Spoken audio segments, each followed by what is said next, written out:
The New England Patriots. It was a wild ride last year. It was a wild ride in the offseason. If you could pick a word, a phrase, a sentence, what comes to mind? To recap 2023, the word that easily comes to mind is the word disappointment. But if we transition to what it was this offseason, that one word would be hope. Hope, Broshmo. The word that Patriots fans have not heard since Tom Brady was in the building. Shoot, you even went back to 2023, not even 2024. Yeah. Oh, yeah. Yeah, we don't even talk about 2024. We don't even talk about 2024, Broshmo. You know why? Because 2024 didn't happen. You have 1 year of Gerard Mayo, and it feels like it was just a flash. It didn't happen. He didn't even, he technically lasted an entire year, but from what it sounds like, he knew he was going to be fired before that game was concluded. There's no way that he didn't know. They didn't even give him a full year. They gave him 17 games. Yeah, and I mean, we'll recap the 2024 season, but shoot, man, let them know who you are and why we're talking Patriots today.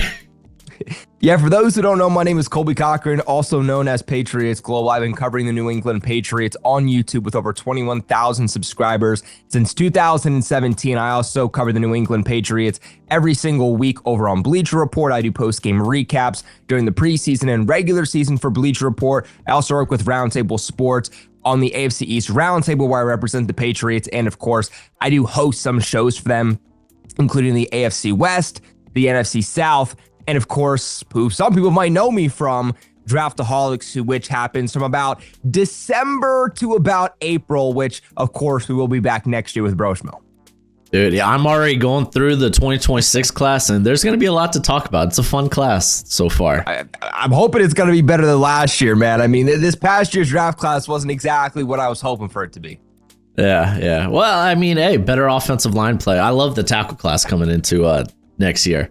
But 2024, the New England Patriots, they end up being last in the AFC East, 4-13. They open the year with some hope. You beat Joe Burrow and the Bengals, Jacoby Brissett working some of that magic, but then things kind of fall off the wheels, so to speak. You end up having the 4th overall draft pick, and like you mentioned, could have had an even higher draft pick if not, for that beautiful Joe Milton W at the end of the year. So what kind of went right? What kind of went wrong last year for y'all? What went right? Well, really, Broshmo, there's not a whole lot. So we're going to be pretty quick on what went right. It felt like week 1, this team had hope, and this team had a different identity. And under Bill Belichick, and as a Dolphins fan, I'm sure you knew this about Bill Belichick, is that he always had this hard-nosed style of coaching. He grew up in this military style of coaching, or at least from his father. So that's what he implemented onto the field.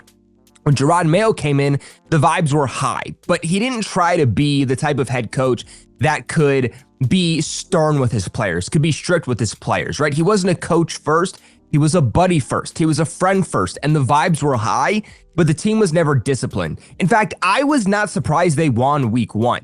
I thought the Patriots would win 6 games last year, so I wasn't relatively high. They had one of the harder schedules in the NFL this past season, but I still thought that they could win week 1 because the Bengals started off slow, and that's exactly what happened. And it seemed like maybe this team could be better than everybody thought because they were playing competitive football early on. After that win against Joe Burrow and the Bengals, they're giving Gerard Mayo that Gatorade bath as if they had just won the Super Bowl. No, all you did was win week 1. Week 2, they play against the Seattle Seahawks, who look like they could very much be a postseason contender at that time, and they go into overtime with them, essentially end up beating themselves, and they lose that game. After that, everything just started flying off the tracks. The Patriots did deal with a lot of injuries this past season, so that certainly didn't help, but there was just so many inconsistencies. Inconsistencies from who the quarterback was going to be, inconsistencies with the team staying healthy, inconsistency with the coaching staff. This team had no idea how to utilize their timeouts, clock management. Gerard Mayo would go out there in a post-game press conference and say one thing and then do the other. For example, Ramondre Stevenson led the NFL in fumbles this past season. Gerard Mayo at one point said, "We're going to sit him until he shows us he can be the bell cow." What happens? They sit him for a drive, and then they put him right back into the starting position. That is exactly what the Gerard Mayo era was for the New England Patriots. And then at the end of the season, like you alluded to, they had an opportunity to have the first overall pick. What happens? Joe Milton goes out there, they're balling out, and they win against backups. They essentially win against backups in a game where it meant nothing. We, in fact, wanted the Patriots to lose that game to have the higher overall draft pick, and we couldn't even do that correctly. So immediately, that game's over. What happens? Gerard Mayo, he's fired. Yeah, so a lot of grievances is what I'm hearing. Oh, yeah. Seriously, nothing went right. I mean, even if you look at, Drake May, they didn't build around him. They didn't do anything to protect him. The Patriots have had the worst offensive line, more specifically in pass blocking, over the last 2 seasons. Dead last in the NFL for 2 years because they didn't address it, and they put their biggest investment in years with a top 3 pick in Drake May behind one of the worst O-lines in the NFL. In fact, one of the worst O-lines in NFL history. Yeah, no, for what Drake May was last year is pretty impressive considering what he had to work with. And you talked about the offensive line, because they also dealt with a lot of injuries. Like the offensive line was messed up. Like I was going through, just taking a look at, okay, well, who were the starters last year? Like who had the most snaps? And you had like Verdon Lowe, who dealt with injuries, starting at left tackle. Demontre Jacobs. Like, yeah, you don't even know who that is, do you? Oh, dude, South Florida. Don't play with me. I'm a draft guy. Okay, bro. I'm sure everybody in the chat doesn't know who that is. Former defensive tackle turned right tackle. Yeah, that says enough. When that guy is your starting right tackle, I think that says enough. Yeah, dude. No, yeah, he was totally a developmental tools guy. And yeah, to see him get over 860 snaps is kind of wild. But like Michael Jordan, a guy who's, it's not MJ, but it's his journeyman who's just never clicked in the NFL. Ben Brown, and then again, the injuries prior to coming into the season. Cole Strange, he only, I think, ended up playing a little over 100 snaps. David Andrews was banged up. City Sal banged up after coming off a somewhat good rookie year. Layden Robinson dealt with injuries, but he was also playing the right and the left side. I think in terms of offensive pressure, they were 24th in the league, so terrible. But also the pass catchers, when it came to drop rate, 23rd in the league. So Drake May, literally no help, and still put out a reasonably good season, at least something promising, as you would say. Hope. And then we could turn things to the defense. I mean, they couldn't get pressure. Took a major step back. Not even just that, but they went from being the second best unit defensively in stopping the run in 2023 to being one of the worst in the NFL just in 1 year at stopping the run. And yes, again, they dealt with injuries. You had Jawan Bentley out for the season come week 2. But nonetheless, I mean, obviously you had Christian Barmore out too, but nonetheless, you had Anthony Jennings, who's one of the best run stoppers in the entire National Football League, just behind Max Crosby. They shouldn't have taken that big of a step backwards. But not only last year did you have a first-year head coach, but you had a first-year offensive coordinator, a full-time offensive coordinator calling plays in Alex Van Pelt, and a first-time defensive coordinator in DeMarcus Covington, who goes from a defensive line coach to defensive coordinator. He had no idea what he's doing. The amount of times this guy sent out an all-out blitz against the Dolphins, against the Rams, 2 teams who run the most motion in the NFL. It's like, what are we doing? Yeah, no, totally. I was like looking at pressure rates last year for this team. Like when it came to get in pressure on defense, 29th in the league. When it came to converting those pressures to sacks, dead last in the league. Team unable to get pressure. They weren't good against the run, as you mentioned. I mean, I was just looking at the EPA per play when it came to both offensive and defensively. They're consistently in the, not even the bottom half, the bottom quarter of the league, near dead last. You had like rushing offense 30th in terms of EPA per play. Passing was 24th, and I think a lot of that had to do with the wide receivers, because golly, you were in no names land. Guys with like Keyshawn Boutte, who's golly, fun player, but probably should be like wide receiver 3 or 4. Yeah. Right? Jalen Polk, kind of a rough year for the second round pick. Sensitive topic, Broshmo. Sensitive topic. But yeah, we could jump to the defense and they were 24th versus the run, 29th versus the pass, 30th in points scored, and then 22nd in points allowed. It was rough. It was a rough year. We don't need to reflect that long on it. I appreciate that. My mental health appreciates you. Let's talk. Let's just go ahead. Let's move to the offseason. Let's talk about the moves that were made, because there was a lot. There was a lot, as you mentioned. Mayo, given his walking papers after that season finale, kind of gave the middle finger with the win on the way out, and you get Mike Vrabel, who always felt like the heir apparent, right? Just always felt like he was going to be the guy, and a very proven coach coming from Tennessee. And it was kind of shocking that Tennessee decided to just let him go. Like, considering what he was working with, he put out a very competitive team year in and year out, and now he returns, I suppose, to New England. How are you feeling about that?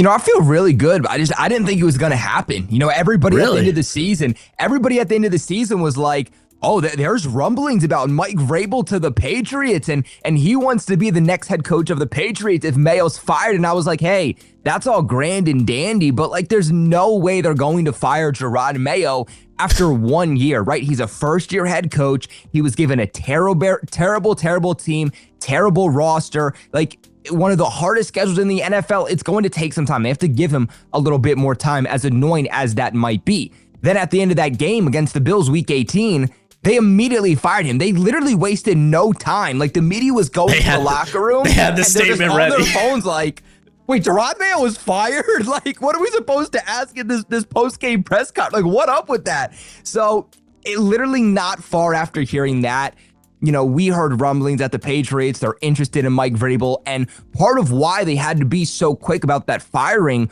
of Gerard Mayo was because Mike Vrabel had set up a interview with the New York Jets. We actually heard after the Patriots hired Vrabel that Vrabel never had interest in the Jets, but he actually utilized and leveraged that interview with them in order to get that job with the New England Patriots, put a little bit of pressure on their back. And look, they go throughout the interview process a little bit. They interview Ben Johnson. They try to interview Aaron Glenn, but he declined to the Patriots. Everybody made a big deal about that. I think everybody and their mother just knew Mike Vrabel was getting their job, so why waste their time? Yeah. Fast forward about a week or two into the process, Mike Vrabel becomes the 16th head coach of the New England Patriots. And I think that he's going to really, really marry very well the last two head coaches of the Patriots. You had Bill Belichick, who never really made those connections with players. He was a hard-nosed football coach, like I said earlier, military-esque style of coaching, which in today's modern day of the NFL, it just doesn't respond well with the majority of players. Then you had Gerard Mayo, who just tried to be best friends with his players. There was no discipline, right? I think with Mike Vrabel, you're going to be getting a guy who is very, very self-aware. And he said this himself in his press conference when he was hired by the Patriots, that he understands that certain players are going to adapt and cohere to different styles of coaching. One guy might really like that hard style of coaching, get on him, call him out, versus another guy who you might need to put your hand around his shoulder, tell him it's going to be okay, work with him, be a little bit more cautious. And my favorite thing that Vrabel said was that if I can tell that a guy is not fully there in practice, we're going to give him that time. I'd rather him go take the hour, go take the day to go talk to his family, work out whatever is bothering him so that he can come on the football field focused, rather than having the guy practice through whatever adversity he's going through, but him not being there mentally. And obviously, Vrabel, too, in the past has had success being the head coach of the Titans, right? He has a big-time coaching resume, from Ohio State to then being a linebackers coach for the Texans to a defensive coordinator, and then, of course, the head coach of Tennessee. Was the coach of the year in 2021, 2022. He took the Titans to the AFC Championship game, almost beat the Chiefs. I think one year the Titans even won the AFC. So this is a guy that has a proven track record. The reason that he was fired from Tennessee wasn't because he did anything wrong. It was actually because they didn't like his ties and connections back to the Patriots. Because a couple of years ago, he got red-shirted or red-jacketed rather for the New England Patriots Hall of Fame and basically just went out and said how this is the place you want to be. Not all places are like this. And the organization of Tennessee, they just didn't like that. Also, things were kind of already in heated water when Vrabel was forced to trade A.J. Brown, and he was not all for that. He was not for that whatsoever. I mean, in hindsight, it ends up being a terrible move. Worst move in my franchise. Yeah, terrible by the organization. But I mean, you're seeing a lot of familiar faces. Whether it's like Vrabel, he brings in his former D-line coach and assistant head coach in Terrell Williams to be the DC. And you get the return of Josh McDaniels again. Savior. He's back. He just keeps coming back. He should just never leave. I mean, your third stint with the team, you will think, you know what, maybe I should just stay here. Maybe I'm just an offensive coordinator. Yeah, right. Like, and that's the thing too, is everybody's been telling me like, oh, well, he just failed as a head coach with the Raiders and failed pretty bad. He's not going to be good for you guys. What are you doing? And it's just like, those jobs are two very different things. You can be one of the best offensive coordinators, defensive coordinators, but fail as a head coach because your responsibilities are vastly different. You're looking at one side of the football versus having to essentially be a CEO of a team and look over the entire team, the offense, defense, special teams, making roster moves, transactions, contracts, all of that. And he was never good at that. He wasn't good at that years ago when he was the head coach of the Denver Broncos. But because he was such a mastermind year in and year out, with the NFL, whether it was Tom Brady, whether it was Matt Castle, whether it was Mac Jones, whether it was Cam Newton in the back end of his career, he always made it work. And that's why a team said, maybe we'll give him another chance as a head coach. But that's just never what Josh McDaniels ever was or ever should be. Yeah, no, I tend to agree with that. I mean, you see that a lot with like guys like Dennis Allen, extremely good DC and not a great head coach. Arthur Smith, who, again, former Vrabel offensive coordinator, just didn't click as a head coach for Atlanta. So yeah, some guys are just better coordinators than they are head coaches because yeah, it's a lot going on. You're not just focusing on one side of the football. You're actually taking care of a team, trying to work in conjuncture with the front office and whoever the GM is there. But yeah, great additions, I think, from the just in terms of the coaching staff. But also, golly, what y'all did in free agency. We could quickly go over some of the losses and, okay, are any of these going to really mean much? I mean, you saw David Andrews, longtime Patriot. He's gone, but I mean, injuries were kind of a thing. You traded away Joe Milton, which, okay, whatever. It is what it is. Yeah, exactly. Yeah. Backup quarterback. He was never going to really compete here. Yeah, exactly. Drake May was a what, third overall pick. So yeah, third overall. Good luck with that. Jonathan Jones, another guy that's been around for a while. He's now gone. Y'all traded Devon Gacho. I could never get his name right. Devon Godchaux, this is the 7th round pick over to the Saints because, you know, he's a classic nose tackle. He doesn't fit this system. He's also been one of the lowest graded defensive tackles in terms of stopping the run and pass rush over the last few years. And it just got to a point where it was just like, why do we keep giving this dude an extension? He's one of the worst tackles in the league, and yet we're keeping him on the team. He was a great guy off the field, never made sense on the field. Also lost Dietrich Wise. This offseason, in terms of the losses, you look at it from a football standpoint and you're like, it's not going to impact your team. In fact, moving on is probably for the best, given age, given where they're at. They're on the decline. That's not where this team is. We're trying to get younger. We're looking towards the future. It just kind of, you see it in your feels. Like if you're a Patriots fan, losing Dietrich Wise, who you drafted, who's been here his entire career, great guy on and off the field, so much fun. Jonathan Jones, a true leader, one of the only ties back to the, dynasty New England Patriots organization and the Super Bowls. But you understand why they're getting rid of him? It just hurts as a fan to see some of those key guys from the dynasty era leave. Yeah, but I mean, like you said, like not really many big hits. And I guess it's like, okay, this is a 4-13 team. How many big hits are they really going to lose? They're going to try to keep their impact players. And I mean, to be fair, like a lot of your promising impact players are young. They're from prior draft classes, guys like Christian Gonzalez and such. So yeah, I mean, y'all just went out in free agency. It was like, let's I was ball with the money, man. let's spend. Let's spend. Gerard Mayo said we were going to spend last year. He said, and I quote, "We're going to burn some cash." We didn't burn anything. We just gave extensions. Exactly. So what was probably your favorite sign-in? Let's kind of start there. Yeah, I mean, they went out and they made a plethora of signings. So I liked a lot of what they did. The obvious answer here, though, is probably Milton Williams. I considered him the number one free agent in this past year's free agency pool, and the Patriots get him. They were actually in a bidding war with the Carolina Panthers to where Milton was actually about to sign with the Carolina Panthers to a deal about $25 million AAV. Patriots heard about this. They swooped in and they said, well, we have the money. There's no reason we should get topped by any team. They led the league in cap space this offseason by a wide margin. I mean, the second place was the Raiders, and the Patriots had like $25-30 million than they did. So they said, we're going to add an extra million, and they gave Milton Williams $26 million AAV. He comes to the Patriots, right? This is a guy that I think is going to pair up really, really well with Christian Barmore.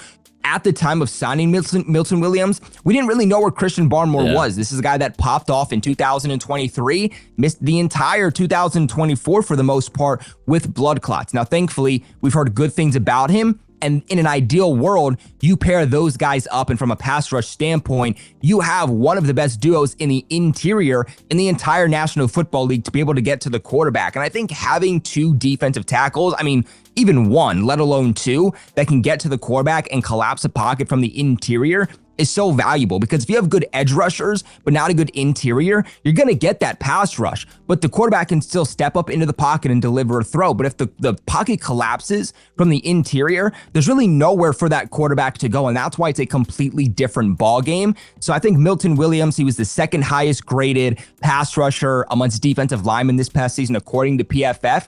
He's someone that I think gives you, a lot of upside to where they don't have the most stacked edge rushers in the NFL, but maybe you ask those guys to clean up rather than be your top guys on the D-line, and then you have Barmore, Milton Williams, who are going to come in and do that dirty work.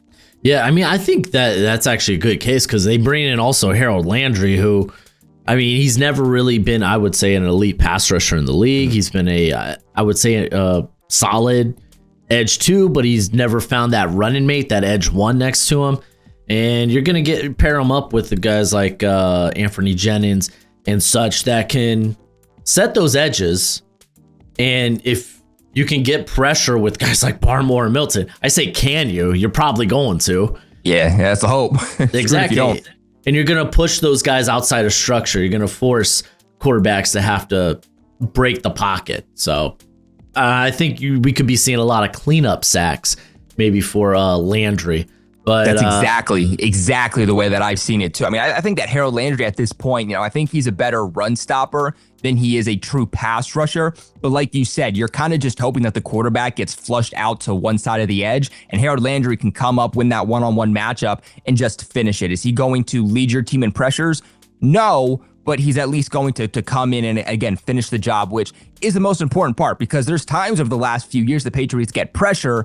It's just been cleaning up, which has been the more difficult part for them. So I think Harold Landry can surely come in. And he actually said in a post-practice interview last week that, this is the best he's felt in his entire career. He thinks that this is going to be one of the best D-lines and defenses overall that he's ever played with. And now that he has Vrabel back into the mix also, those were some of his best years. So what can that look like with that pair-up? Yeah, exactly. And I mean, that's kind of key, that Vrabel and Landry, they have a history back in Tennessee. And then, I mean, it doesn't stop there. You brought in Clavon Chason, who kind of had a resurgence last year with, the Raiders? Yeah. I believe so. Like, hey. 4 or 5 sacks, yeah. Yeah. You get a little bit of a rotation there, and that's not a bad thing. And I figured we could just stick with the defense, because it's where a lot of the work was done. And we could go to Robert Spillane. You get that green dot at linebacker, because now you let go of Jawan Bentley, who was banged up last year anyway. But I don't know what the status of was it Jelani Tavai? Yeah, he got injured during an OTA practice. It sounded like it was worse than it was.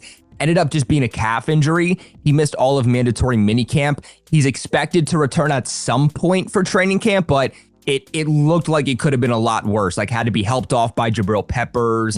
But like the entire team took a knee, and he was just down for like the majority of practice there. So it sounded like it was going to be like a torn ACL or something, but ends up sounding like it's just a calf strain or something. Okay, like that. that's good. That's good because I think he's a very underrated player. Really, he had like a pop-off year for the Browns, and I think he's just a very, very solid player. But Spillane coming in, he might not be like the craziest guy in coverage, but he's hardly ever out of position, and he's come up with some big-time interceptions here and there, but it's what he's going to bring in run defense, right? He's kind of a traditional thumper in that regard. So I imagine you're excited about that.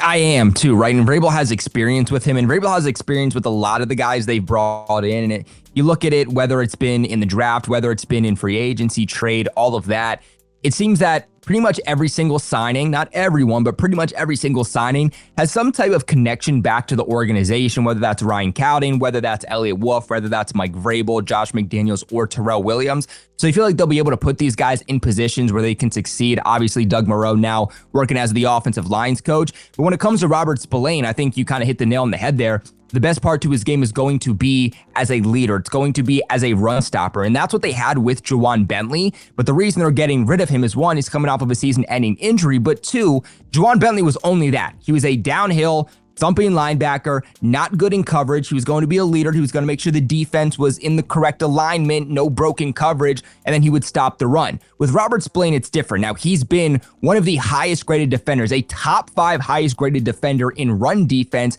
out of all defenders, not just linebackers, all defenders in the NFL since the 2022 or 2023 season. So I think that just goes to show how dominant he is against the run. But he told us this offseason that there's a certain technique that he uses to be good in coverage also, because he has, that sideline to sideline speed to also play in coverage, to where when he's practicing, he'll actually blindfold himself so that he can't see anything. He's purely going off of instincts, right? He shuts off his eyes so that his other senses can come into play, and he can just purely act off of instincts. And I absolutely love it. Also, a linebacker that wears a visor, are you freaking kidding me? That's how you know this guy is going to be a dog. But look, he's had over 100 tackles for the Raiders over the last 3-4 seasons. This is a guy that's going to immediately come in and be a captain, be a dominant piece for the Patriots. I didn't even know that. What voodoo is that? That's wild. It's amazing. I'm all for it.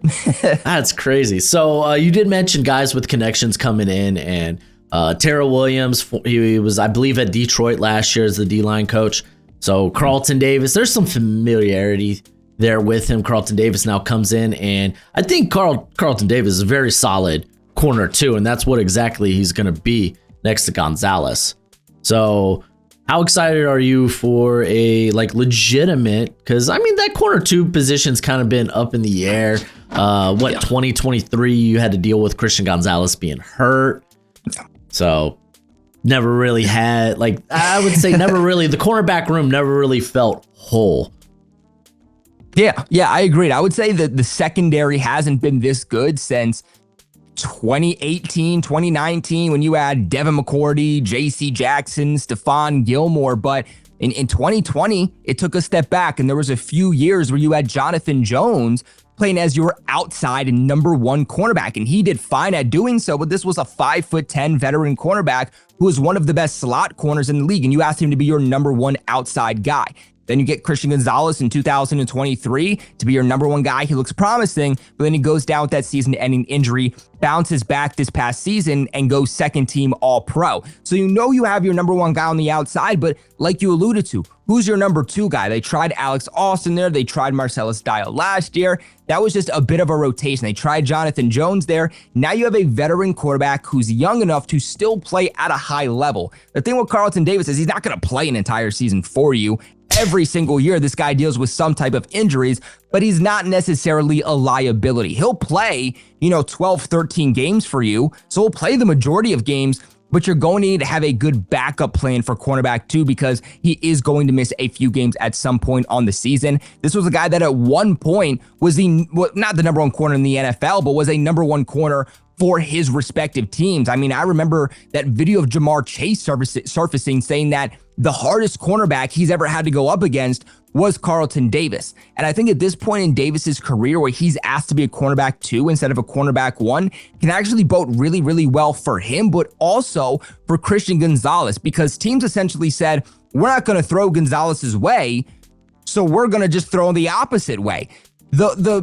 I don't want to say the worst part to Gonzalez's game, but maybe the part that could improve the most was getting turnovers. And that's something that Gonzalez said himself and something he's going to focus on this season. Now that you have 2 cornerbacks that can shut down on the outside, quarterbacks have to throw somewhere. So I think they are going to have to test Gonzalez a little bit now and then, which could prove to get Gonzalez a few extra interceptions and give him a case for first team All-Pro this season. Yeah, I think that was one of the things coming out of Oregon. I was like, this guy's got to turn those incompletions into interceptions. Yeah. But at the end of the day, if you're a lockdown corner, like if you're Sauce Gardner, I don't care. That's your first job. Exactly. Prevent a pass. Yeah, exactly. Just stop. Just shut down the top target. Carlton Davis, I've always had a phrase with him. He's either really good, really bad, or really hurt. Because like every now and then, like you go back to his days in Tampa, he had to take on Tyreek Hill, and it was just an absolute just mollywhopping. Like he just didn't, because he was very much this like press man corner, likes to get physical, and versus speed, that's always going to be a struggle, especially if they're not going to give you help over the top. It's not going to be pretty. But he's got a lot of good games in there. I think he played really well last year for Detroit, so there's a lot of promise there. A few other guys they picked up on defense. You got Chris Tonga, who's going to be a good space eater. I think low-key Jack Gibbons, he might just be a really good special teamer, but when called upon for Tennessee, I think he was hurt last year, but the year prior, he was pretty solid. So that's good depth at the linebacker level. Yeah, connection back to Vrabel too, a guy that I think in all 3 phases can ball. Like, I think you look at Jack Gibbons' game and see number 1 linebacker. No, but he's a really good rotational guy who, again, has sideline to sideline speed. He's a patient linebacker. He allows it to come to him, but he's a short tackler. He can stop the run. He can play into coverage. He can play special teams. When you have a guy like that, he's like a Swiss Army knife. It's pretty hard to keep him off of your roster. Yeah. So, I mean, I guess we can move to what they did offensively via free agency, because they did bring in some guys. You bring in Garrett. What is it? Garrett Bradbury. I don't know why. I straight up blanked on his last name. But yeah, he was kind of a surprise release after the Vikings picked up Ryan Kelly. And you bring in Morgan Moses, which, I mean, Caden Wallace, I don't know what exactly what's going to be going on with him. Is he going to move into guard? Is he going to maybe stick at right tackle, be the heir apparent, because he got banged up last year after a few starts. So, but you improved the offensive line. That's kind of like the biggest thing, right? For Drake May.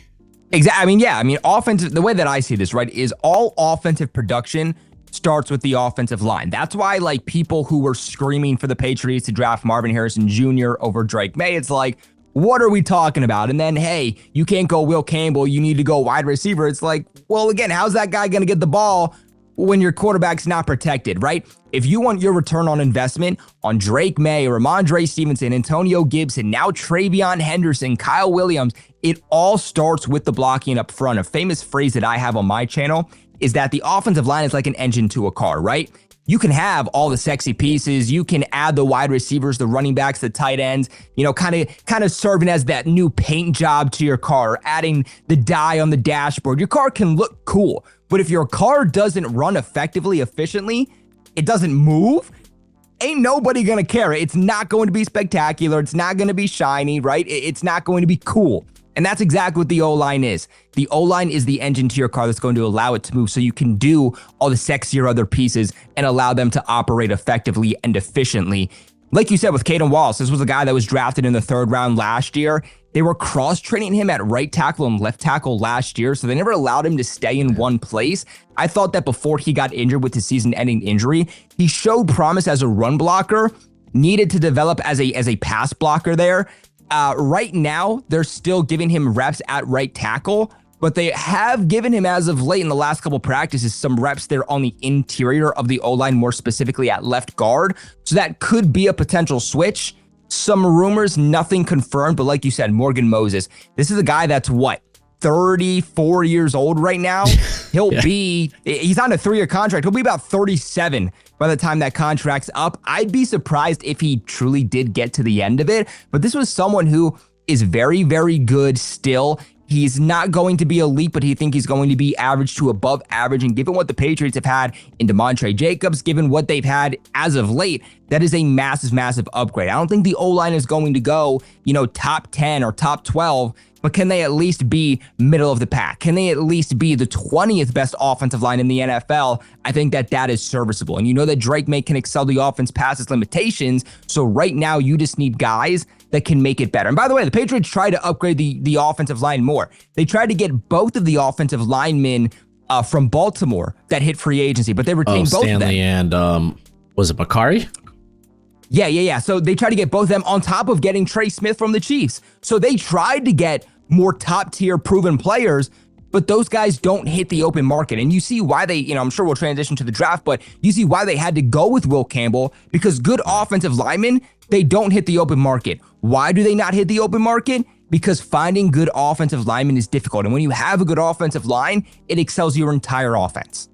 Exactly. 100%. And you kind of hit the nail on the head with the offensive line is kind of the engine to the offense. I think outside of the quarterback position, but obviously you want to, I've heard this phrase, creep back towards average when it comes to the offensive line. Like if you have just one below average weak spot, it could be a huge, massive hole. And if you're able to get if we could just get average play from all 5 starting positions, we're probably in a good spot when it comes to the run game. The 3 factors that are most indicative to production isn't necessarily the quality or the type of star you have back there in the backfield. It's down and distance, it's scheme, and it's offensive line. It's the quality of your offensive line. And I feel like the Patriots did a very good job with that. Again, you're probably looking at what your weak spot might be. Left guard, Cole Strange. Yeah, right now you have no idea who it is. It's a complete battle. Exactly. If I had to put my money on it, I would say it's going to be Cole Strange, but quite literally, they are repping everyone at left guard to see who's the best guy. Which makes sense. I mean, that'll be a position battle we could talk about in a little bit, man. Before we get to the draft, I feel like we have to hit on Stephon Diggs. Because it's so much more than just the signing at this point. Yep. Oh, yeah. I mean, I knew the controversy was going to come. I knew we were going to hit on this. And I was like, well, what's the best professional way that I could go about this? But yeah, they signed Stephon Diggs. Now, this was a move that I was a little up and down about. We heard that they were bringing him in for a workout, then he leaves Gillette Stadium. They were going to keep in contact. Rumors had it, I believe it was from Tom Pelissero, that they were going to keep in contact through the draft. To me, originally that screamed, if we cannot get a number 1 guy in the draft, then we're going to pivot back to his plan B. But it literally was a couple days later after that report, and then they signed Stephon Diggs. So I'm not really sure what that was all about. But he's going to be the best wide receiver the Patriots have had in a while. The Patriots have not had a wide receiver peak 1,000 yards since 2019 Julian Edelman. So it's been a while, right? You shouldn't go this long without a 1,000-yard receiver in your offense. And my biggest concern with Stephon Diggs was, we know that they don't want any players with character concerns. That was a big thing for resetting the culture under Mike Vrabel in his first year with the New England Patriots. Obviously, Stephon Diggs in the past, more specifically with the Bills, with the Vikings, he's had some issues on why he was either traded, why he was released, all these different things. also the injury history, right? He's coming off of a completely torn ACL only back in October. Is this going to be a guy that's available in the offseason? A guy that was, is he going to be available come week one? Because we saw the same injury with Kendrick Bourne in 2023 around the same time. He didn't practice at all during the offseason last year. He missed the first 4 games. He was playing catch up the entire year, to where I said, with given those limitations, is signing somebody like Keenan Allen who can come in and play and practice for you right away, is that a better guy? Is Tyler Lockett potentially a better guy? Is Christian Kirk potentially a better guy in that role? They go with Stephon Diggs, and I'm going to be honest with you, so far it looks like I was wrong, and I'm completely fine with saying that.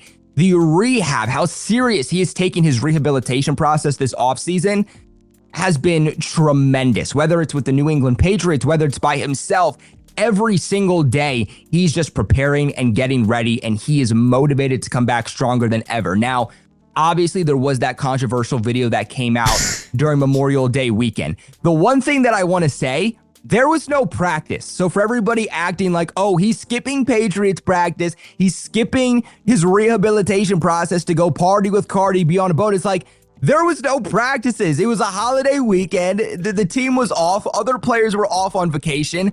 The only reason we're talking about this is because Stephon Diggs is an A-list celebrity that was caught in the controversy as he's projected to have a large role, really, with the Patriots this upcoming season. So from what it sounds like, there's going to be no legal actions. Mike Vrabel and Stephon Diggs talked, and Diggs said just last week, I understand that, you people in the media, you're probably very good people outside of this, but I do not tell my personal information to people I don't know. That's just my own personal philosophy. But from what it sounds like, he looks really, really good. Like, he looks almost a full go. That is a direct quote from a few media members that saw him in practice. This is a guy that is trending towards playing week one.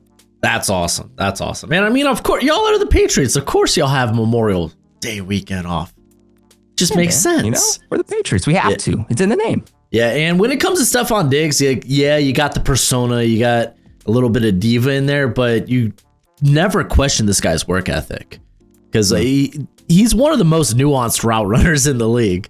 It's like, okay, this is a guy that's a master of his craft. So that's great for Drake May. So I guess we could now pivot to the draft after we talked about. Golly, that was a hell of an offense. Yeah, a ton of signings. I mean, again, you're radically transforming your team. And I mean, we could throw in guys like Mac Hollins. You're going to get a solid wide receiver 3 or 4 type there. Had one of his best statistical seasons under Josh McDaniels in Vegas too. Yeah, exactly. You got Dobbs, good backup.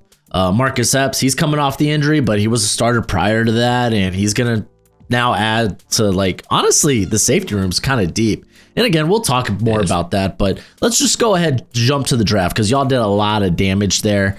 And we got to start with Will Campbell. Mm-hmm. How you feeling about your left tackle? Love how you put that in quotes there, Broshmo. But look, I understand the concern. I've always understood the concern. But you have other tackles playing at 33 inches. Now, obviously, they're 33 and a half, 33 and 3/4 with Penei Sewell and Rashawn Slater, but they still follow under that 33-inch category that Will Campbell is in. By the way, the measurements that came out at the NFL Combine, I don't trust. I trust the Pro Day more. Those are not taken by Will Campbell's camp at the Pro Day. They're taken by actual NFL scouts who have no reason to give him an extra few inches. So he is sitting at 33-inch arms. I think that if it wasn't for the arm length concern, we would have no questions. His mechanics are easily the best in the class. I mean, whether he was playing under Jaden Daniels, whether it was this pass rush at LSU with terrible quarterback play, this is a guy that always holds his own because of his leverage from a mechanical standpoint. He does everything right. I think his drive, his motivation, his focus is right. The Patriots draft him, and the first thing he says is that he's going to die out there to fight for Drake May and the New England Patriots. That's exactly what you want. This is a guy that is a captain in the making. He's actually going up against, in practice right now, Keon White. And Keon White is the type of guy that in college gave Will Campbell some issues. And every single practice, after every single rep, Will Campbell and Keon White, they're talking to each other about this is where you can do better. This is what I'm seeing from a defensive lineman perspective on how I'm getting leverage on you. This is how you can take advantage and get leverage on me. And they're going back and forth to help improve each other's game. And that's exactly what you want. Look, is he going to be a left guard? Is he going to be a left tackle? I think he'll be fine at left tackle. I think that he can be an all-pro left guard. I think he can still be an above average left tackle. And that is still most certainly a very, very valuable thing to have in the league because, again, good offensive linemen, they are really, really hard to find, especially protecting your quarterback's blind side. Over on that left side is going to be pivotal for Drake May. Yeah, I mean, when it comes to guys with, we just call it suboptimal arm length, even like at 33 and a half, typically the NFL likes you at 34. Yeah. But irrelevant. If you're a phenomenal athlete, I think you can make it at left tackle. And I think that is Will Campbell. He's a phenomenal athlete. At the combine, when it came to the on-field drills, he was constantly in like the top 2, top 3 when it came to the zebra times. So very promising. It's kind of weird because I have actually concerns about him playing guard because he just plays tall. He's a tall guard. It's like 6'6". Yeah, tall. Yeah, I hate tall guards for one, but also he does play just like straight up, even out of his stance. So I think he probably works better at tackle. So I know I put it in quotation marks, but I think that's kind of the play you had to make. You're getting probably arguably one of the best tackle in that draft. And again, that's going to vary with opinion, but no one was arguing if he was a top 10 pick or not. Exactly. And then pick 38. I mean, for one, were y'all going to go with Jonah Sevenea if he made it at 38? So the Patriots released a video. It's called Forged in Foxborough. It's on YouTube. It's completely free, and it gives a little bit of insight, our first ever insight into what the war room is like and what their kind of thought process was. They actually had an opportunity there to trade down. I believe it was the Chicago Bears, if I remember correctly, that called the Patriots and gave them a pretty decent offer to trade down, and they still said, no, we're good. Like we want to pick here to pick TreVeyon Henderson. I think they would have considered going with an offensive lineman there, but they were completely divided. Like it was between him and it was between TreVeyon Henderson. And then the Dolphins just made it easy on the Patriots because they got scared and jumped them and they made the pick obvious. So like for me personally, I actually prefer TreVeyon Henderson. As wild as maybe that would sound, I wouldn't have hated to have went left guard and really just solidified there. But I think they have drafted enough guards over the last 3-4 seasons now to where you hope that Layden Robinson, City So, Cole Strange, one of those guys can give you at least average play over on that left side. And I think that's what they'll get. I think they'll get average play from one of those guys. Yeah, I only bring it up because the Dolphins burnt a third and a fourth round pick to make that move. Sorry, man. I mean, I'd love to hear it as a Patriots fan, but I do still think they would have won TreVeyon Henderson. Yeah, and I think regardless, Henderson was a phenomenal pickup because I know you extended Stevenson, but shoot, man, if you're looking for thunder and lightning, which I mean, Stevenson's kind of thunder, but he's like a Thunder-esque. Thunder light. He's got thunder size, but it seems like he wants to be lightning out there. But, he doesn't play to his size. Yeah.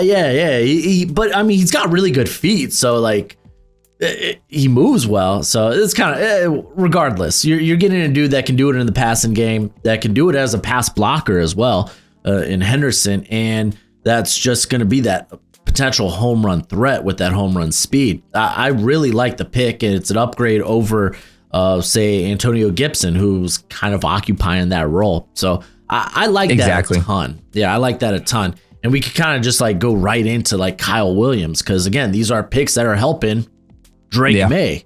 How do you feel about Kyle Williams there at pick 69, right? Nice. Well, now that they drafted him, I wish that I paid a little bit more attention to him when we were down at the Senior Bowl. Like I'm looking at Jaden Higgins, and I'm looking at Jalen Knoll, and then what do? They go out there and they draft Kyle Williams, who had some really good moments at the Senior Bowl, but wasn't necessarily one of the guys that I had maybe my closest eye on there down at Mobile. But I think he's essentially going to give the Patriots kind of that home run threat, kind of the same thing they're trying to get with TreVeyon Henderson. Guys where you necessarily aren't asking Drake May to do anything spectacular for a big play to happen. You can have a screen pass. You can have a slant there with Kyle Williams, and he has that speed to be able to take a 3-yard catch and turn it into a 15, 20-yard gain pretty easily. It's kind of that same thing there with Travion Henderson. They're just adding some speed to this offense, which really right now this team doesn't have. I think you look at Kyle Williams, he was one of the best wide receivers in this entire draft class in terms of yards against man coverage, touchdowns against man coverage in the collegiate level this past year. And that's been an issue for the Patriots for years now, is their wide receivers getting open against press man coverage. Now they officially have a guy that's going to be able to do that. I think his role in Josh McDaniels' offense is going to be that speedster on the outside. And right now they don't have that. They're lacking that. If you look at it, under Josh McDaniels, they had Nelson Aguilar filling in that role. They had Brandon Cooks filling that role. They had Philip Dorsett filling in that role. Right now, there's not a single guy on the roster that can do that. I think that's where Kyle Williams is going to fit in, but he's not just a fast guy that's going to run, a go route, right? He's not Tyquan Thornton. He's a little bit more nuanced. He can run routes. He can be a little bit more of a technician if need be. My biggest concern about Kyle Williams is going to be his hands. He does suffer from some drops, and it's not really concentration drops to me. It's just that he has really small hands. So naturally with small hands, you're going to have to deal with him maybe not making the most spectacular catches at times. Yeah, but I mean, he is a dude with that like my ball mentality, despite being a smaller receiver. He'll go up and challenge the catch point. He was a guy that I didn't get to prior to Mobile, but I knew I really wanted to. So I had my eye on him like the first couple of days, and you see a really good route runner, someone who's got that explosiveness. And I kind of feel like Stephon Diggs, you got him here for what? He's on a 1-year deal, right? So it's a 3-year deal, but they can get out of it after 1. Oh, okay. I kind of see Kyle Williams in that mold where, okay, develop him to be like a Stephon Diggs type. So I like the pick, and it does add some speed that was kind of needed to that roster. We don't have speed here. We don't have speed here. Yeah. Now, y'all made some moves after that pick because you traded down twice because you ended up acquiring that 5th that got Braden Swinson, which absolute steal. We'll get to that. But you move down. Eventually, you get Jared Wilson at 95, who probably is the heir apparent, hopefully at center there. I love that pick a ton. Best center, at least in my opinion, best center in this class. And that was even before they drafted him, right? And this is a guy that was a first-time starter at center this past season at there with the Bulldogs. So someone with a ton of upside there at center. Super athletic. His RAS score was insane. Yeah, he was stuck behind Cedric Van Pran, who was kind of a long-time starter there at Georgia. So, again, no shame in that. That guy's in the NFL, too. He's actually with the Bills. But Gray Zabel, again, depending on how you see him, guard, center. But, dude, Jared Wilson was easily that next guy, depending on how you viewed Zabel. So I like that as an heir apparent. I'm a little more wishy-washy because now you go to the defense, right? I'm a little more wishy-washy on Craig Woodson because I felt like I already thought that the safety room was kind of a strength, at least in terms of depth. And Woodson, okay, that's just was it necessary? Right? Yeah, it was definitely their biggest reach, which really the Patriots didn't have any true reaches in this draft class. This was someone that was maybe projected to be like a 5th round pick. Some said 6. I don't think so. I don't think he would have gotten to the 6th round. But you also saw a lot of free safeties flying off the board. Malachi Starks went to the Ravens in the 1st. You had oh my gosh, who was the free safety out of Texas that went to the Eagles? Name's escaping me right now, but I know you know who I'm thinking of there, Brosh. Because this was both of our guys on our draft show. Freaking loved Makuba, right?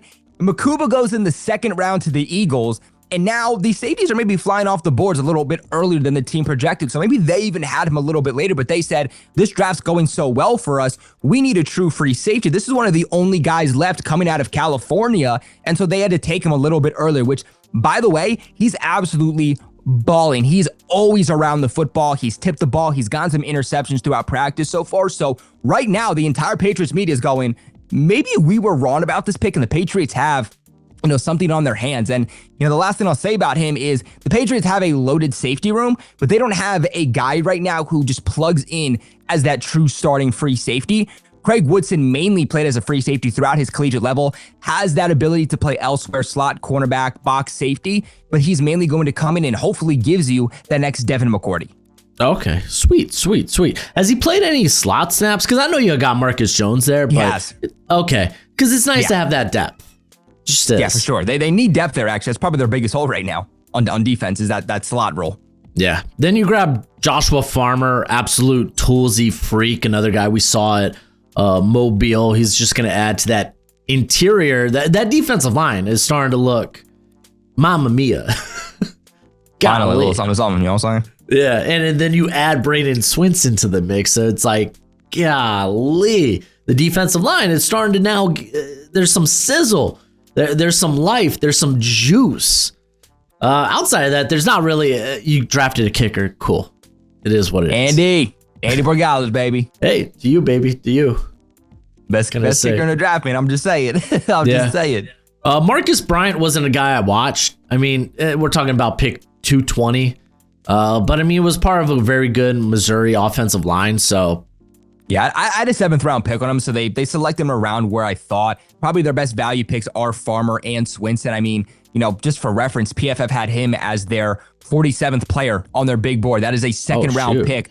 Patriots get him in the 5th. Then they traded up really back end of the 4th. I mean, he would have fell to the 5th if the Patriots didn't trade up for him in order to get Farmer. And real quick, Broshmo, I'm curious on your thoughts on Farmer, just because the way that I view Farmer, and this has apparently been a hot take, I think at the NFL level, he's going to be a better pass rusher. I think that his ceiling comes from what he can do as a pass rusher versus what he's going to do as a run defender.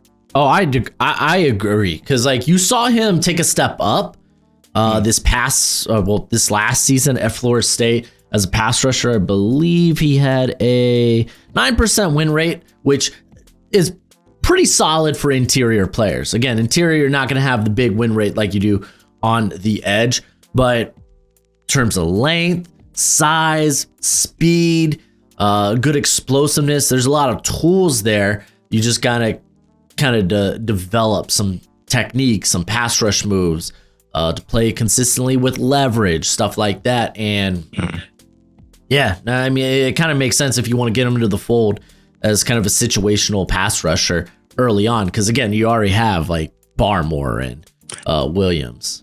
Which I will say too, by the way, early on into the spring practices, he wasn't participating. I'm not sure if it was injury related or contract related, but since he's gotten into the mix, he's made some plays. More specifically, he's batted quite a few passes down at the line of scrimmage. I think that's going to be a low key part to his game. Dude, yeah, long as hell. He's got 35.25-inch arms. That's crazy. That's freaking nuts, crazy. Dude. It's freaking nuts. Because like Will Campbell had that, right? Yeah, I'm going back looking at my old spreadsheet or last year's spreadsheet, and it's like, golly, dude, this dude was long as hell. Man, must be nice. You also drafted a long snapper. Again, 7th round picks. Julian Ashby, baby. Julian Ashby. Well, do you know why they did that? I'm befuddled. Why? Did they not have a long snapper? A lot of people were befuddled. So this was considered the number 1 long snapper in the draft. The Patriots ended up releasing Joe Cardona a few days after the conclusion of the 2025 NFL draft. The reason that they're drafting him, one, there was a report that came out from Mark Daniels who said he was going to be a priority UDFA by more than half the teams in the league. Like, this was going to be a priority UDFA for a lot of guys, but it's because of the athleticism he has. So given the new kickoff rule, you want those guys at all positions who can get down the field quick and can make tackles. You don't want long snappers and kickers anymore who cannot actually get down there and make a play, make a tackle. So they wanted a guy who had that ability on special teams also. Yeah, I will say this. When it comes to long snappers, the only guy that ever mattered to me was Blake Ferguson. That's Who's not even, I don't even think he's in the league anymore, but I think Joe Cardona actually signed with the Dolphins. Oh, did he really? Yo, I believe he did. We kind of have this weird thing where we like pass players around, like because Devon Gotcha was formerly a Dolphin before he became a Patriot. You took Jake Bailey, our punter? We did. See? Golly, see, we're not afraid. We like to keep things within the family. We might as well just start making trades at this point. Give you 7. Yeah, give right. Me 7, you know.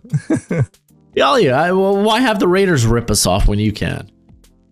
Jeez, man. But with that being said, it feels like we've already gone through a ton of the roster. So let's just go ahead and get to the roster. Take a look at the offense. And I suppose we should start with the offensive line. Who do we expect to start? Where I think we kind of already got an idea of 4 of the 5 spots, right?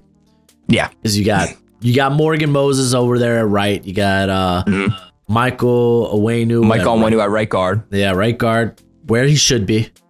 Bradbury's going to be at center. Then at least early on, I think when Jared Wilson comes back, he'll certainly compete to either be their starting center or starting left guard for the upcoming season. He's dealing with an injury, so he hasn't participated for us. So he's been a limited participant, so hasn't really done anything. So he hasn't competed there. But like you said, Bradbury, I think at least week 1 will be your starting center. Will Campbell, your starting left tackle. Left guard is wide open, but if I'm putting all my money on it right now, I'm going to say it's Cole Strange. Yeah, Cole Strange kind of makes sense. He's the most seasoned player there. Yeah, exactly. You got Layden Robinson, you have City So, and then potentially Caden Wallace. So you got a bunch of guys you drafted in the 3rd, 4th, 5th. First. Yeah, right. First, yeah. So, yeah, you got a bunch of guys there. Cole Strange, at least he's got some significant playing time under there. So it should be a big improvement. But wide receiver is kind of a mixed bag. It's tough. It's the hardest position to predict. I was trying to come down. I was like, okay, who do I think are going to be the actual stars there? Like Diggs, if healthy, is the obvious one. But outside of that, because even Pop Douglas, I'm like, there's some guys that could compete for some of those slot snaps. There is. I mean, Jalen Polk, Stephon Diggs. There's a lot of guys that can certainly compete there.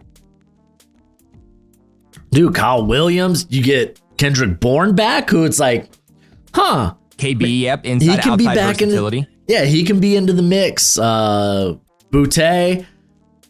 Y'all have a lot, like, I'm kind of curious who makes the roster, because then you go to, like, you got Polk, you have Javon Baker, who a former 4th round pick. Yeah, it has been very difficult, and I've made TikToks about this, YouTube shorts, and it floods the comment section because everybody has a different opinion on it. It's kind of like the draft, right? Where like pre-draft, everybody has different mock drafts and everybody's coming at each other because everyone has different opinions. That's essentially what it is for this wide receiver core right now. Last year, they kept 7 guys, but they had a really hard time getting guys enough playing time. There were players that were upset. Historically, under Josh McDaniels, they usually keep about 5 or 6. I think they're going to keep 6 under Josh McDaniels. Kayshon Boutte actually kind of referred to this a couple of weeks ago in his post-practice press conference when he kind of alluded to the fact that he thinks they'll also keep 6 wide receivers. So I think they're going to keep Stephon Diggs. Obviously, that's going to be a lock. Demario Douglas, that's going to be a lock. Yeah. Kyle Williams, that's going to be a lock. You're already at 3 guys. Now, I do think Mac Hollins is also going to make the roster. That makes sense. He hasn't participated yet. He's at practice, but not participating. Sounds like he's dealing with some type of injury. So that's already 4 guys, meaning we only have 2 spots left.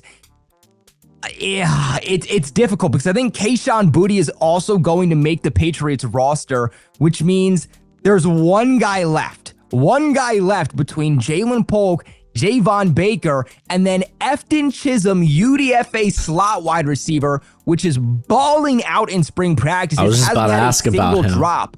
There was one day he was targeted 7 times. 7 times. This guy has not dropped a single pass. He's working with all 3 quarterbacks, all 3 offensive units, but it's also spring practices. What can he look like when the pads go on? That will be the test for Efton Chisholm, but your small slot guy who took over for Cooper Kupp at the collegiate level in Washington. So, Josh McDaniels is excited about his small white slot receiver. So watch out for Efton Chisholm. But I'm going to say that right now, Kendrick Bourne is going to be the sixth guy that makes the final roster, meaning that Jalen Polk, Javon Baker, and Efton Chisholm are off the roster.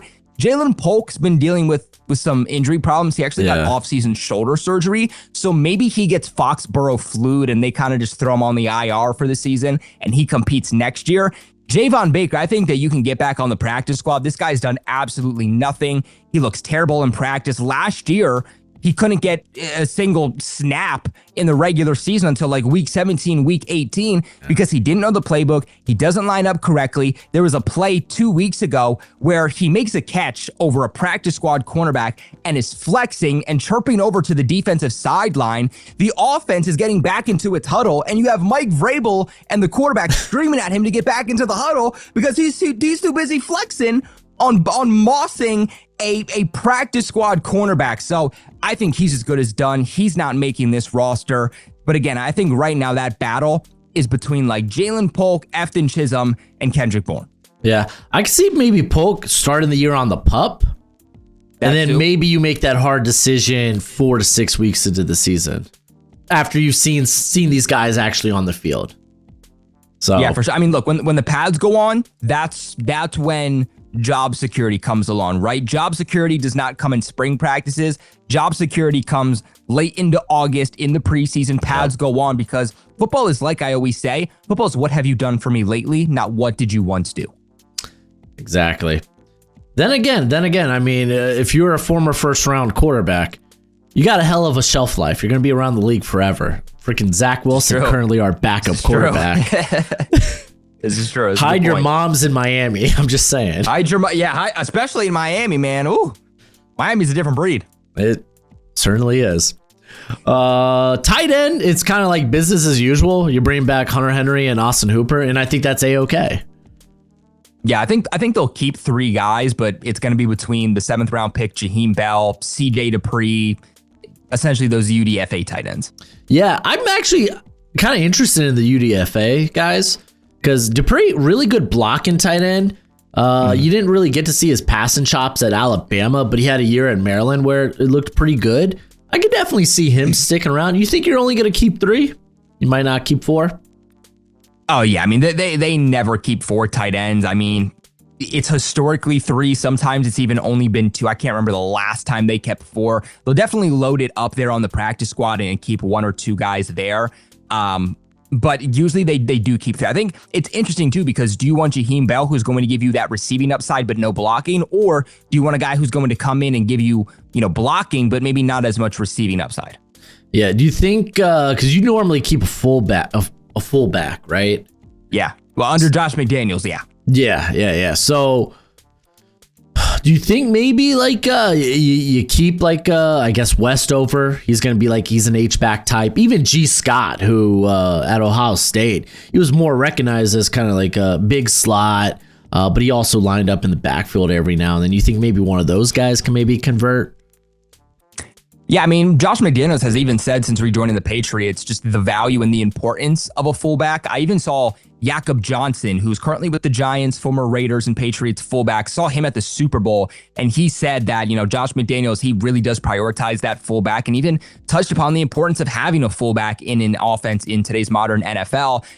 I'm going to be keeping a close eye on that just because what are they doing at fullback? During spring practices, media is not really allowed to talk about that. Come training camp, they are allowed to talk about these things. So do the Patriots kind of kill 2 birds with 1 stone and say, we're going to keep an extra defensive lineman, extra offensive lineman, extra running back, extra wide receiver. So we're going to kill 2 birds with 1 stone, keep 3 tight ends, and that third tight end can also substitute in as a fullback. That is certainly an option, but there is also a world in which they just keep a true fullback on the roster with UDFA fullback in Brock Lampy. This is the guy that's been rolling with the first team offense through spring practices. He has certain packages. So if I had to put my money on it early on, I would say Brock Lampy comes in as the first fullback for the Patriots since 2021. Okay, sweet.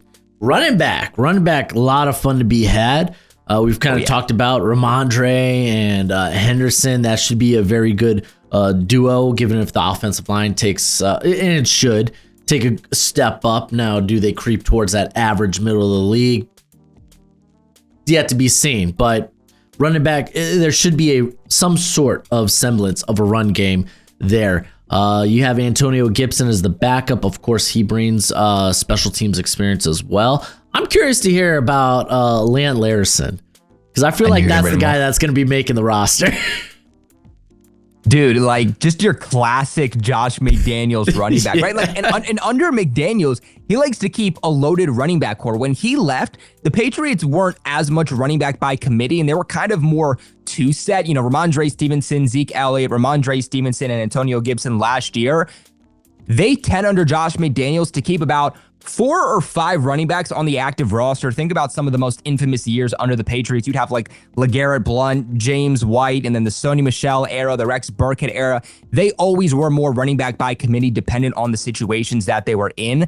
I think they're going to keep 4 with the potential to end up keeping 5. I think it's going to be Ramondre Stevenson, Travion Henderson, Antonio Gibson. They have Travion Williams, who's on the roster. Veteran running back from the Bengals. I don't think he makes it, but I do think that Lant Larison is definitely in the mix to potentially make it. I think they'll ultimately end up keeping 4. Lant Larison's had some good moments. The way that I see Lant Larison is I think he's like the new Rex Burkhead for the New England Patriots. He ironically also wears number 34, as ironic as that is, but this is a guy who's good in pass protection. He can receive the ball. He's elusive as soon as the ball's handed off to him. He can kind of be a little bit more shifty, good change of pace back. Ability on special teams too, not just as a gunner, but also as a return man, kick returner, punt returner. He actually had an opportunity at the collegiate level to go play for a better college. He had offers from like Texas A&M and whatnot, where he was going to be in a more prestigious school, help his draft stock, make significantly more money. But he actually stayed where he was because he said, this is where my loyalty is, and I want to bring a championship here. Now, ultimately, a championship was never brought there, but you can kind of see that loyalty, and I think that that'll resonate really well with Mike Vrabel and Josh McDaniels. Yeah, I never actually got to his like eval or like film. I only saw highlights, but golly, he had some impressive like catches in general. Just like really good in stride. Dude, yeah, catching away from his body, making catches behind him, like one-handed, and it's like, okay, yeah, this feels like James White. Yeah, right. that's why I had to bring him up. And I mean, with Travion Williams, he's a guy that's battled injury for most of his career. So even if a guy like Larison starts on the practice squad, it's only a matter of time, in my opinion. So we'll see. Offensively, so like Drake May, I assume you're expecting some strides. Like, what are we talking about the jump in Drake May? I think he has to, right? And I do still think that we have to be a little bit cautious. We do have to understand that this is a completely new offensive system. It's his second year. Is he going to take a sophomore slump? Is he going to take that next leap? You're hoping that he takes that next leap. I think he needs to take that next leap. His big thing for Drake May is going to be just limiting those turnovers. It felt like every single game he was throwing an interception. He was putting the ball on the ground. Ball security is job security. But at the end of the day, you also understand why he was throwing those interceptions, why the ball was on the ground. He had no one to throw the ball to. He had no one to block for him. So it's like he kind of had to put that cape on and kind of put the team on his back, which at times he certainly did. I think under Josh McDaniels, he's really good. You know, Josh McDaniels at knowing when to put more on the plate of his players and then when to take things off. Drake May, so far, it looks like he's developing really well in this system. Maybe started off spring practices a little bit rough. There was his first practice where he threw 4 interceptions, but he bounced back the next day. He's looking better and better each and every single practice, a little bit more comfortable each practice. I think with an improved offensive line, new weapons, he'll look better, but it all starts with, again, not turning the ball over, because if you go out there and you have a 50-yard bomb in the breadbasket under pressure, but then you throw a pick on the next play, no one's going to talk about that play. It's kind of like that game against the Titans where time's expiring, the Patriots have an opportunity to tie the game, to send it into overtime. Drake May's immediately pressured, throws off his back foot, finds Ramondre Stevenson in the end zone, touchdown Patriots. They have an opportunity to go win the game in overtime. Drake May overshoots Pop Douglas and the ball's intercepted. So I think with Drake May, it just comes down with more consistency in his game, because you see the ability to excel the offense past its limitations. You see the cannon arm. You see the mobility. He has all 3 tools in his toolbox to be one of the best quarterbacks in the National Football League. Yeah, so an unfair expectation, I suppose, would be like he's not going to take the step into like the top 10 when it comes to the quarterbacks in the league. But I think ideally you want him to. But you want him to. But I think, in my opinion, that would be unfair. Again, with the new system, new head coach, new playmakers, an offensive line that's still figuring out. Again, they added parts, but we still need to see it on the field first. I think that would be unfair. If he did, hey, pleasant surprise. I would love that. In my opinion, you kind of want him at least to be a top half of the league starter. Can he be top 12? Right? I mean, keep in mind, I think that's even tough, man. Josh McDaniels is the quarterback whisperer. I mean, if he can make Mac Jones year one a top 12 quarterback, what can he do with Drake May, right? Like that's kind of my thought. I mean, even in 2020, where last minute they signed Cam Newton and they make him look like a serviceable quarterback, I don't know. Josh McDaniels sometimes just he has something in him that is just whispers to quarterbacks. So I'm hoping that's what happens. Yeah. I think for me, it's like if he takes that step to like kind of where Trevor Lawrence has been, where it's like he's got all the talent in the world. We just need to see a little bit more consistency, and you kind of hoping with better weapons, better offensive line, that's going to change this year. But like Drake, for me, that one, I want that to be the next step, and then maybe we go into a Herbert direction where it's like, okay, you're on the borderline of being among these elite quarterbacks. That's kind of where I think a fair trajectory would be, or at least expectation. Because you don't want to just, nope, he's got to be top 10. Got to look like rookie year CJ Stroud, and then sophomore slump comes. yeah, for sure. That's fair. All right, let's jump to this defense because they made a ton of moves. I think there's a lot of deep spots. Where would you say the weakness on this defense currently is? Yeah, I certainly think that the biggest weakness is maybe more depth, because I'm looking at the starters and I really don't have any concerns. I think this is the best linebacker core that Patriots fans will have seen in years. I think the cornerback spot is great. I think amongst their safeties, they'll have that figured out on who's going to play free safety and whatnot. So I think they have bodies there. I think with some of these spots, it's just figuring out who exactly is going to play where. My biggest concern is going to be at slot cornerback, just because I don't feel like they really added there. Obviously, you have Carlton Davis playing on the outside. You have Christian Gonzalez playing on the outside. But who's that guy other than Marcus Jones that can play in the slot? Because Marcus Jones is good. He's very aggressive, so there's some inconsistencies in his game, but he also feels like he gets injured every single year. So with that being said, who's going to step up in the absence that he's inevitably going to have? Is it Marcellus Dial, the special teamer who was a 6th-round pick? Maybe. Is it Isaiah Bolden, the 7th-round pick from 2023? Maybe. I just do not feel confident about the backup there in the slot. Yeah, I think that's fair, and you could look at the cornerback position as a whole in terms of depth. Because like outside of guys like Christian Gonzalez and Carlton Davis, Alex Austin, you mentioned Dial, there's just not a lot of great names there in terms of depth. And actually a 7th rounder, I didn't even mention Kobe Minor. Didn't watch the guy, couldn't really tell you Mr. Irrelevant himself. Him. Yeah, Mr. Irrelevant, Memphis corner. It was funny. I was right before, I was like, okay, I'm going to do a couple more evals, and then I'm just going to, hey, this is it, call it quits. And he was one of the guys that just didn't make the cut for me, which was wild. Ends up being he didn't make sense. He was like the 110th best cornerback. It's like you had the other Kobe still on the board. What are we doing? You didn't even go with the best Kobe, let alone the best cornerback. Yeah, but I kind of echo that sentiment. It's like, okay, depth. Yeah, and maybe depth in the secondary. Because again, if you do have injury, Christian Gonzalez, he had that rookie year, got banged up. Carlton Davis, he's had a history of being banged up here and there. So, yeah, I could definitely see that being a concern. I'm kind of curious, maybe at safety.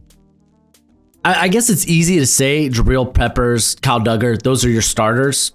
But Duggar, very versatile player. You could throw him in the box and even have 3 safeties on the field if you want. But golly, the sheer amount of depth, it's ridiculous. Marcus Epps. Yeah. I mean, even Marcus Epps, maybe a average starter at the position. Still, that's a great guy to have depth as a depth piece. Jalen Hawkins, he provides good special teams value. And honestly, when he started, I think he's done fairly fine.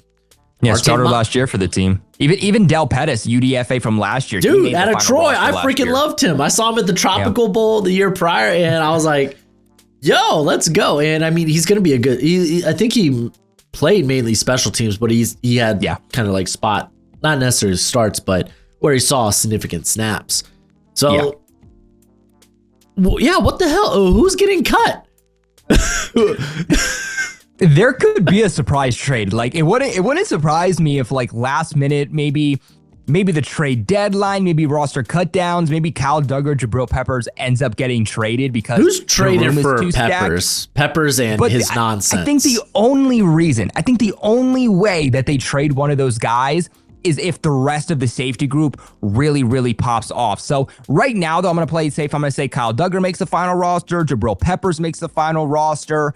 Then I'm going to say, I'm going to go with Jalen Hawkins. From what it sounds like, he's kind of balling out there a little bit. He's been rolling with the first team defense throughout practice so far. And then Craig Woodson also makes it, meaning that Marte Mapu, the 3rd round pick from 2023, he's actually been rolling with the linebackers, not even the safety. Yeah, that makes sense. He was always a better linebacker than safety anyway. Never made sense at safety. But then also having like Marcus Epps get cut, dude, I forget he's on the team. We have not seen pictures of this guy. We've not heard this guy's name. So look, and again, you're not making the roster in spring practices, but it's like, dude, who are you practicing with? You know what I'm saying? Like, where are you? So. Yeah. It's kind of a good problem to have. We can move to the linebacker core where I'm pretty obviously Splain's going to be your guy that's going to get the most snaps. Tavai, I think is going to be interesting because it seems like maybe y'all like Christian Ellis. Yeah, I mean, we signed him to it was like a tender, and then the Raiders actually went out and offered him a contract, and we didn't think we were going to match it given the amount of bodies we have at linebacker. We actually matched the offer to bring him back, and so he has some pretty significant guaranteed money, and I actually think that's a good move. He's one of the best linebackers on this roster. I mean, given the injuries we had last year, he didn't just play special teams, but he played in some pretty pivotal moments there on defense. I think he fits the type of scheme that Mike Vrabel is going to want to run. So if I had to guess on it, I would say Robert Spillane, Jelani Tavai, Christian Ellis, and Jack Gibbons are the guys that make the final roster there at linebacker. Yeah, that makes 100 cents. Monty Rice, that's... He made some plays in spring practices, though. Hey, and I believe he wasn't he drafted by Mike Vrabel at Tennessee? That's a good question. I mean, I remember Monty Rice. I believe he played for the Chiefs also at one point. Yeah, because I know that's where we got him from. Yeah, because the Dolphins took the other Georgia linebacker. I don't even think he's still on the roster, but I couldn't tell you because that was the Nakobe Dean draft, I believe, as well. They had 3 linebackers. Yeah, he was with the Titans. Titans from 2021 to 2023, then the Saints, the Falcons, and then now the Patriots. So I must think it's someone else. Maybe that was Cam Riley. Hey man, bounce around the league, man. You live your dream, bro. The 3rd round pick though. Lee though, the pass rush, like Keon White, a guy that kind of like popped off at moments last year. Yeah. How's he gonna see time? Well, actually, I don't think that he's a guy on the bubble. I actually think that he's a lock. The guy on the bubble, which might surprise you, is actually Anthony Jennings because he's a guy that just doesn't fit this system. From their defensive linemen, they want you to be a pass rusher first. Now, they don't want you to be a liability against the run, but they ask their cornerbacks and their linebackers and their safeties to be able to play significantly well against the run, to be able to make up for some of those deficiencies on the D-line. Anthony Jennings is one of the best defenders of the run in the entire National Football League, but he's going to offer you essentially next to nothing as a pass rusher. That's what makes him as a liability. Right now, he's actually rolling with the 3rd team defense. Really? Yeah. I would have kind of figured, and again, we're in mini camp, so it's like there's only so much information we'll know. I kind of figured Jennings would be an early down player, and then maybe White comes in because White's got a versatile body. You could kick him inside if you want as well. You could play him all over the alignment, but he would mainly kind of be that pass rushing type because we kind of saw him take that step up. But it's nice to hear that the guy that they invested a 2nd round pick in. No, we have a plan for him. He's going to be playing a lot of significant snaps this year for us. Obviously, Braden Swinson probably should make the roster. Elijah Ponder, I think, is an interesting one. Probably practice squad. I was hoping you would mention that. That's the guy that I think should have been drafted. Now, we haven't heard anything from him, but in the trenches, and this point until pads go on, you're not really talking about him. But I think that he's a guy that very well could, like, we don't hear his name, and then the 3 preseason games come along, and he's just balling out, and then last minute makes the roster. I was a big fan of Elijah Ponder. Yeah, I think he could be a sneaky, like, makes the 53. But even if he doesn't, I could see him practice squad and then eventually being activated at some point during the season to the active roster. And again, depth is kind of a good problem to have. And it seems like y'all have, outside of corner, there's good depth on this squad, or at least on the defense. Because even the defensive line, you have there's a lot of names there. But I mean, when it's headlined by Christian Barmore, who, hey, when on the field, we know what he can be. Milton Williams, coming off a banger year. Yeah, killed in Philadelphia. Dude, yeah. And then you get Tonga, who's going to be a good, like, role-specific guy. Come in there, can eat space. Be their nose tackle. Yeah, Joshua Farmer, who kind of a versatile body, but, like, he could maybe work into the rotation relatively early on. And then, I mean, you got a guy like Jaquilin Roy, another big body guy that's there, kind of more. He had some moments. I was gonna say kind of more last year. He's got nose tackle size, but he's more of a pass rusher, not exactly going to be a guy that can consistently stop the run. But even like you got last year.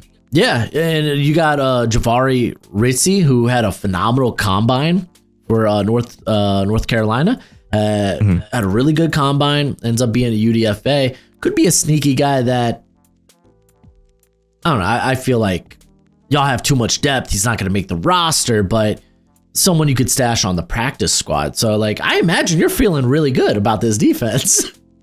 I mean, yeah, there's no reason this defense shouldn't be top 10. And if they fire on all cylinders, especially given the offenses they'll be going up against, this is one of the easier schedules. I mean, last 2 years, the Patriots have had one of the hardest schedules in the NFL. This year, it's more one of the easier ones. It's not top 5, but it's like middle of the pack, a little bit higher than middle of the pack in terms of strength of the schedule. This defense has the potential to be top 5. Yeah, and I mean, I guess with that, we could just roll into the actual schedule and come up with some predictions for this squad. And like going through your schedule, I mean, it's kind of nice that like 3 of your first 4 games are home games. And it's not exactly the competition's crazy either. Then again, I mean, you get the new look Raiders. You get the Miami Dolphins, which it's a mixed bag. You never know what you're going to get there. The new look Steelers with Aaron Rodgers, and Carolina, who seems to have a little bit of fire nowadays. So I guess maybe not necessarily the easiest way to start your schedule off. And then you go to Buffalo after that. But yeah, you get 3 of your first 4 at home, which that's a massive plus. That's a massive win. Yeah, I agree with that. I think the other thing too is like you look at, you know, those first matchups, like you said, at home against the Raiders, then at the Dolphins, then, you know, first versing the Steelers back at home, and then versing the Panthers at home. I think the Patriots are going to start off maybe a little bit slow. Maybe they're not going to fire on all cylinders. But again, you have a completely new team, completely new players. Mike Vrabel's back, you know, being a head coach for the first time, you know, since 2023. New defensive coordinator, just new coaching staff up and down the board, new personnel up and down the board. There's going to be some struggles at first, some learning curves at first. But I think given the fact that they're at home, Mike Vrabel saying that year 1, they just want to take advantage of bad football teams, but 2, they want to be good at home. I think the first 4 games are going to be an opportunity for them to get, you know, started off here on a hot note. And by the way, playing Miami in Miami week 2, I think that bodes well for the Patriots. I think that was the first. I actually think that that's better than them playing the Dolphins in Miami late into the season, because that's like a shock to your body. They're going from 30 degrees, below 30 degrees in Boston to like 80 degrees randomly. The summers in Boston can get quite hot, so I think they'll be a little bit more acclimated than usual playing in Miami. Yeah, and you talked about Vrabel wanting to take advantage of bad teams. That's kind of where your schedule heads after Buffalo. You go to the Saints, you go to the Titans, revenge game. And then, well, the Browns, too. They haven't been that good either. You know what I'm saying? The Browns are the Browns. Yeah, by the way, Mike Vrabel, Mike Vrabel spent this past season as an offensive consultant for the Browns, so he has some inside track there. Yeah, exactly. So you're not. Unfortunately, you don't get the easy portion when it comes to like the Bills. The Bills, their toughest games, all at home. Yeah, your toughest games. You gotta go to Tampa. You gotta go to Cincinnati. Go to Baltimore. So yeah, that's kind of rough. And I mean, you don't get your bye week until week 14. Late bye. Golly, that just sucks. I hated it. I hated that at first because, again, with a new team, okay, early bye week, even out some of those irons, have an extra week, finish the rest of the season hot. But then I sat on it a little bit and I was like, actually, if you look at their matchups after that bye week, those are pivotal games. I mean, you look at it coming out of that bye week, they play versus the Bills, so at home, then on the road against the Ravens, on the road against the Jets, and then back at home to finish up against the Miami Dolphins. Those are tough matchups, but those could be pivotal matchups for the Patriots to maybe push to be a dark horse playoff team because those are all AFC opponents. You look at the Bills, they could be a postseason team. Winning would be huge for them in terms of seeding. Same thing with the Ravens. Who knows what the Dolphins could potentially do? Not going to mention the Jets for obvious reasons, but an in-division game, getting that win is still huge. So that bye week, maybe an extra week of preparation to get healthy and game plan for those final 4 games, because I could see it being a situation where if they win those final 4 games, they're in. But if they don't, they're out. A situation like 2022 where they hold their own fate. Okay, so let me ask you, when it comes to the floor of a win total, last year I got to toot my own horn here. I kind of projected them at 14 or 4-13. What can I say? I am a prophet. I am Nostradamus. This year there's a little bit more optimism. Where would you have their floor at? I would say their floor is certainly at 7 wins. I originally had it at 6. Wow. I originally had it at 6, but given where the roster is, given the coaching staff, given what we're seeing, the new energy, and just more, I don't want to say the strictness of the team, but just understanding that these coaching staff, like they understand football. Geronimo didn't understand what he was doing. This coaching staff actually has experience and understands what they're doing. The amount of former head coaches on this coaching staff, by the way, I mean, you got Doug Marrone, you got Mike Vrabel, you got Josh McDaniels, you got another one in there too. Like that Ben amount McAdoo. of experience is going, yeah, right. You like Ben McAdoo. You have a ton of experience in this building, which is already going a long way, mixed with the fact that, again, you finally don't have the hardest schedule in the NFL. You have one of the easier schedules. I mean, playing the Giants, playing the Saints, playing the Jets 2 times a year. Like, you have an opportunity to get some pretty easy wins in there. Yeah, okay. It was you said 7. You said originally 6. That's actually where I was at with their floor at 6-11. So let's talk about ceiling.